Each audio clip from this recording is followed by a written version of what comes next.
I consider myself a trans woman. I identify as male. Both of us identify as genderqueer. My gender identity is queer as well. I'm trans.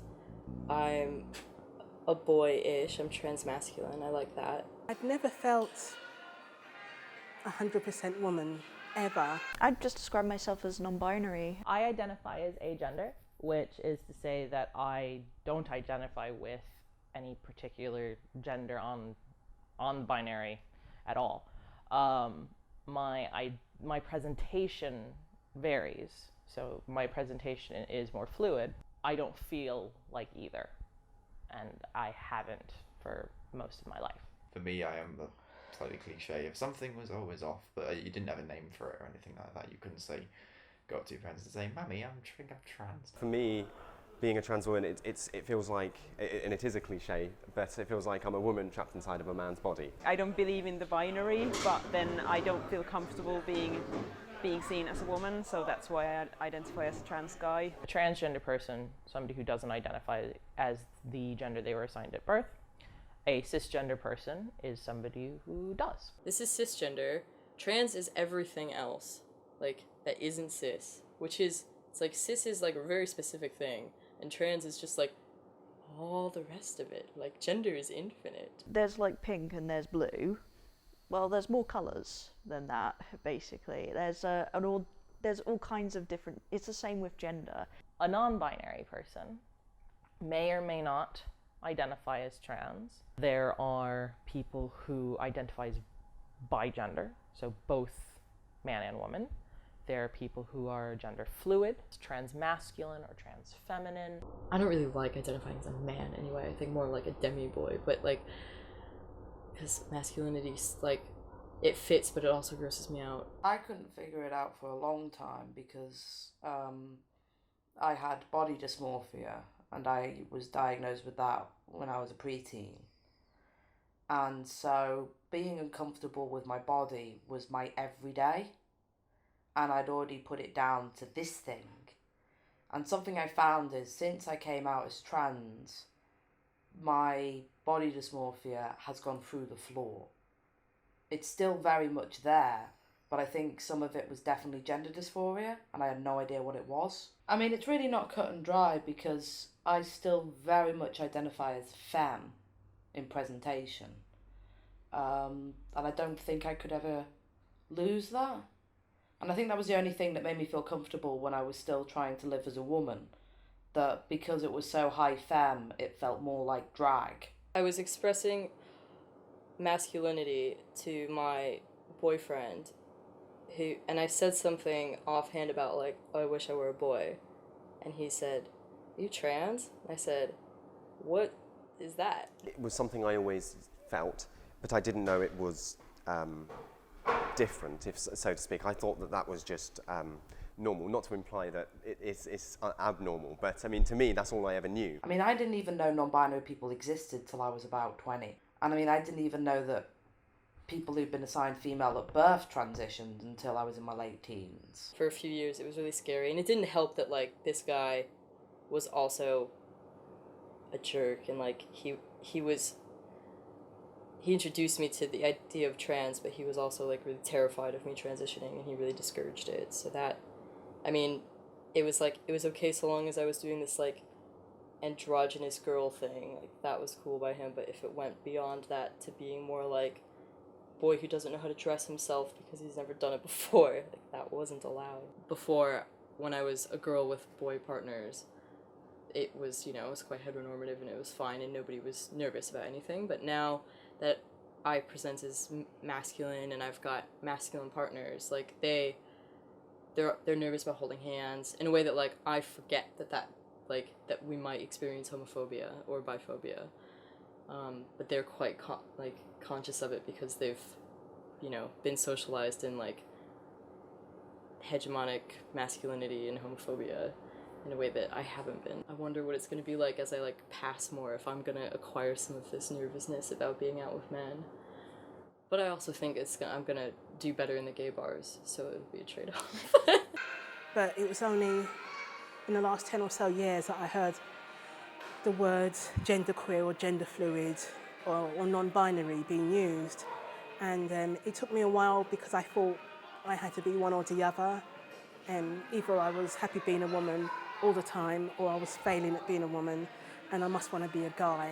And I feel okay-ish about being a woman like 70-80% of the time, but the 30 other % of the time I don't, and I don't feel comfortable with it, and that's okay with me right now because I'm okay calling myself genderqueer or non-binary, and I don't feel like I have to punish myself for not being okay, feeling like a woman and feeling like I'm just tits on legs, and that's all there is to me. So that's been a long journey, but I feel so much more positive about it now. So I'm very much non-binary, I'm very much genderqueer. I'm even actually trying to go through the gender identity system as a non-binary person, which is fun. But officially on the books, non-binary people are not recognised.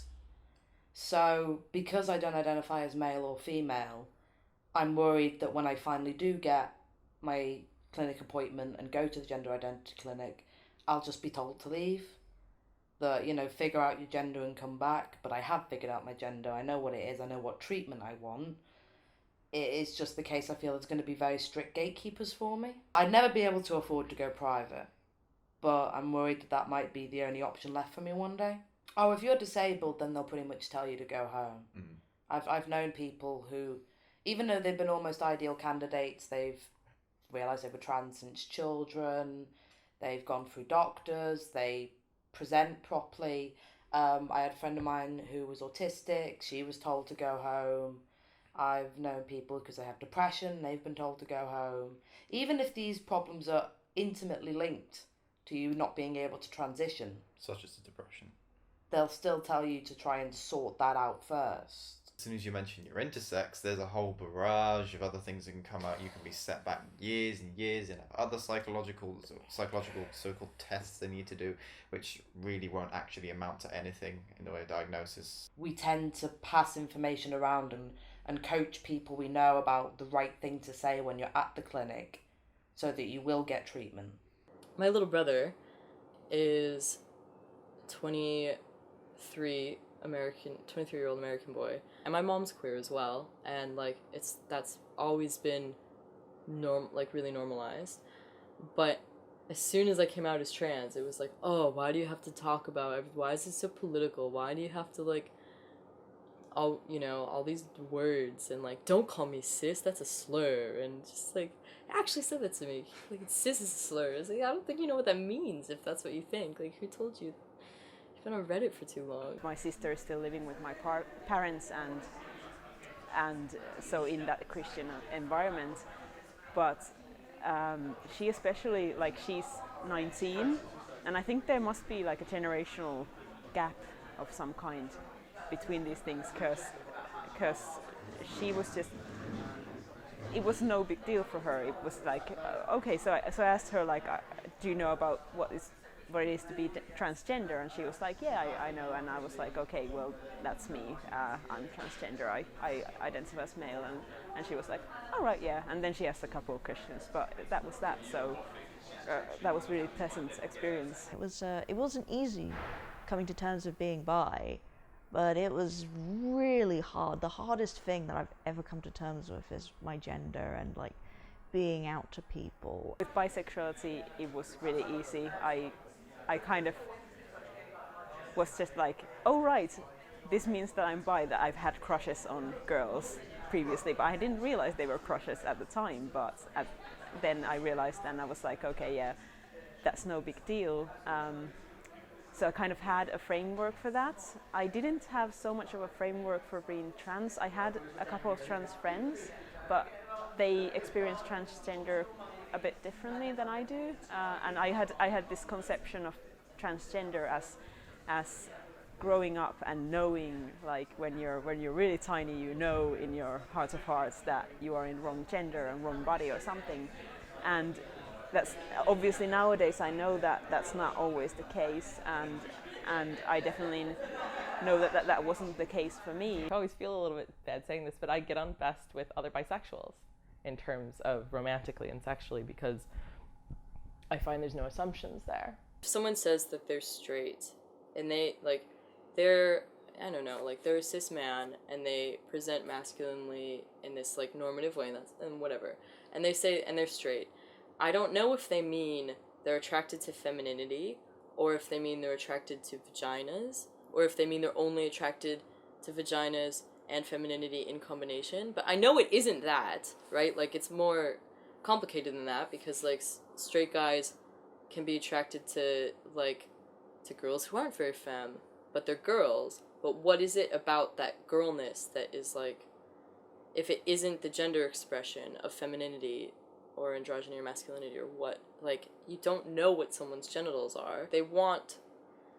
They see me as a guy, but they don't know what to do with the fact that they're into me as a guy, but like, I'm not like other guys, but I'm not like girls either, and that's like, that just throws their whole understanding of self like up in the air, and they have to reevaluate, and then like I have to explain to them like, it's okay to like me. I know I'm like freakish in these ways, but like you can cope with it. And I don't see people like that anymore either, because it's just stressful. I think it was like my second or third non-binary London meetup, and the previous ones had been quite small, like 10 or so people.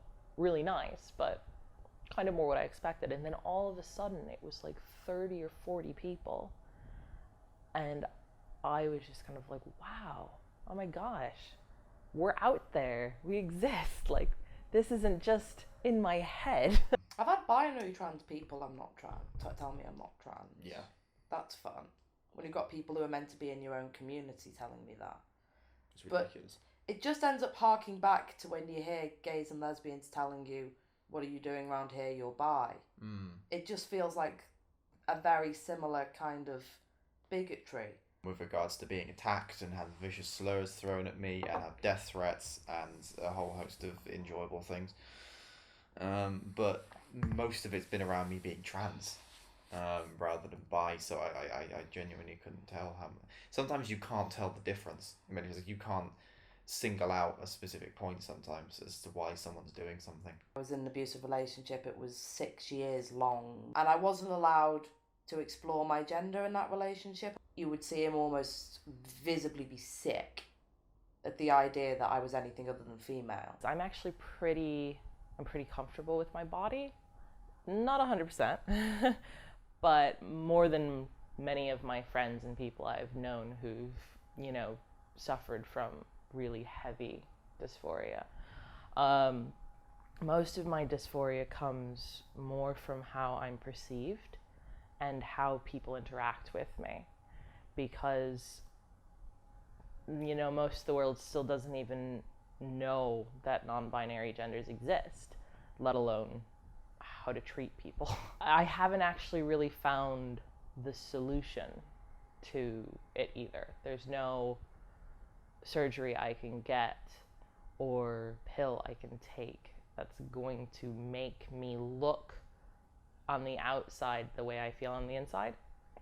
So I just have to try and find ways to cope personally and surround myself with good people. You just go out your front door and walk maybe 100 meters up to the shop to buy a block of cheese or something as mundane as that, and the beautiful stares from all sides, mostly from adults. Most of the kids are sort of like don't even notice you half the time, but the adults are just like, oh God, save the children! It's You do feel like beautiful range of freaked out faces.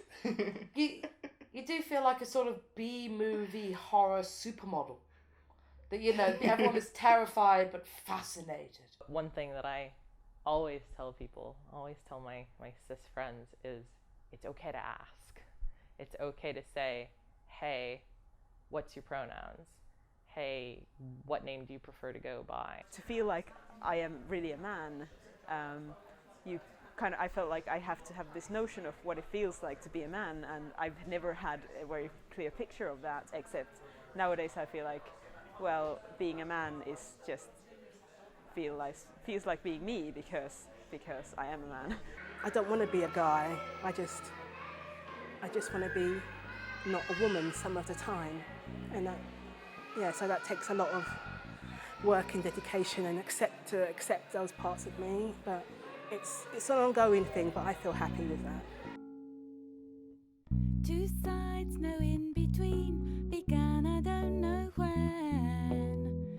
No, you can't confuse the ladies with the men. Each day the frame repeats, we told the story again, in silence and in action, signs and words.